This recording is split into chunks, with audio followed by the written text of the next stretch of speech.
Hello YouTube family, જય માતાજી, જય મા મોગલ બધાને. તો તમારું સ્વાગત છે મારા ન્યૂ ફ્રેશ વ્લોગમાં.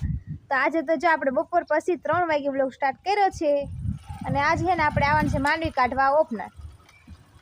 એટલે માંડવી તો નથી, સિંગું તોડી ગયા તો એના બધા પાથરા પડ્યા છે ને એ બધું કાઢવાનું છે એટલે એનો ભૂકો બની જાય ને એવી રીતના કરવાનું છે. અને જો મયુર ગયો તો ગામમાં એટલે જો આવી ગયો છે. અને આપણે જો માંડવીને એવું બધું ભરવાનું છે ને એટલી ભરી છે ને એટલું ભરવાનું બાકી છે તો ભરવા મળીએ આપણે જલ્દી. ગાઈઝ આપણે જો માંડવી ભરતા ને જો થોડીક પડી એ બધી ભરીને ત્યાં છે ને વીછીનું બચ્ચું છે નાનકડું એવું છે. આવજો તમને બતાવો, દેખાતું નથી. કેમેરો ફોકસ કરશે આ રીજો જો થેન્ક યુ ઉભી હું જો હા એટલા નાનું અમથું છે. તો ગાઈઝ તેણ કી એવી છે જો એ પકડવા દે. જો જાય નાનું છે પણ નાગનું બચ્ચું છે. જો આ વીસીનું છે, વીછીનું છે પણ કેટલું ધોળે છે આમ જો તો ખરો તું. તો તું નાખનું કાઢી પડે દીદી. જો ગાઈસ જો જાય કેવું ધોળે ગાઈસ. વીછીનું બચ્ચું છે ને ભાઠેર હતું ને ઓલી માંડવી છે ત્યાં ઢગલામાં, ત્યાંથી જો દોડતું ઠેઠ અહીંયા આવી ગયું. જો અહીંયા બેસી ગયું છે હવે.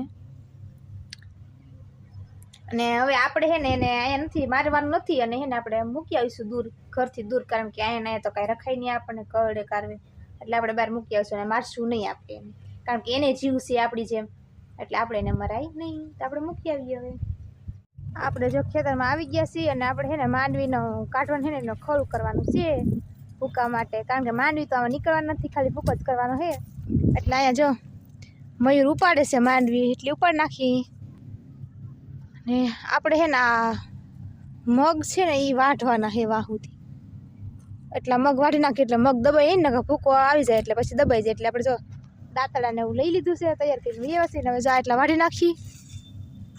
ગાઈસ આપણે જો થ્રેસર આવી ગયું છે અને એને માંડવી કાઢવા માંડી છે. જો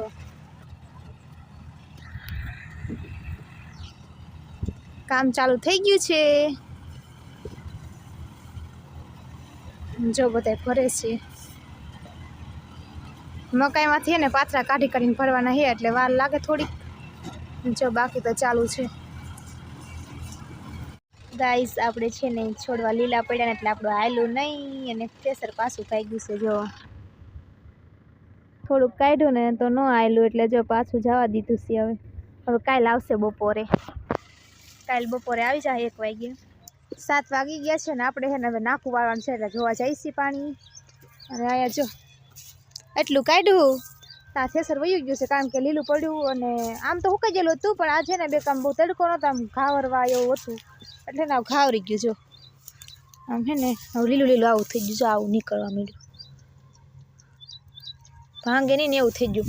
બાકી તો છે ને હુકાઈ ગયેલું હતું, પાછા ફેરવી નાખ્યા આપણે 1 દિવસ, એટલે છે ને હા હુકાઈ ગયેલું હતું પણ આજ ઘાવરવા થોડોક હતો કે એટલે ભેજ પકડી ગયું. સાંજે પાછું આવ્યું મોડું એટલે સાંજે તો પાછું દી હાથની એવા તો હવે ઘાવરવા થઈ જાય એટલે પછી આવું ઘાવરવા માંડ્યું એટલે હાયલું નહીં.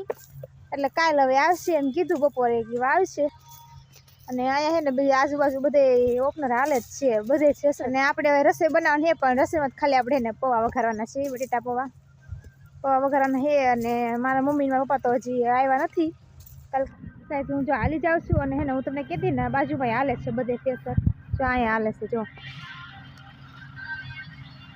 અહીં ચાલુ છે અને એક છે ને અહીંયા ચાલુ છે. તો અહીંયા લાઇટો દેખાય ને ત્યાં ચાલુ છે પણ એમાં કંઈ ને કે ફોકસ ના કરતો હરખો, બાકી બધે ચાલુ છે.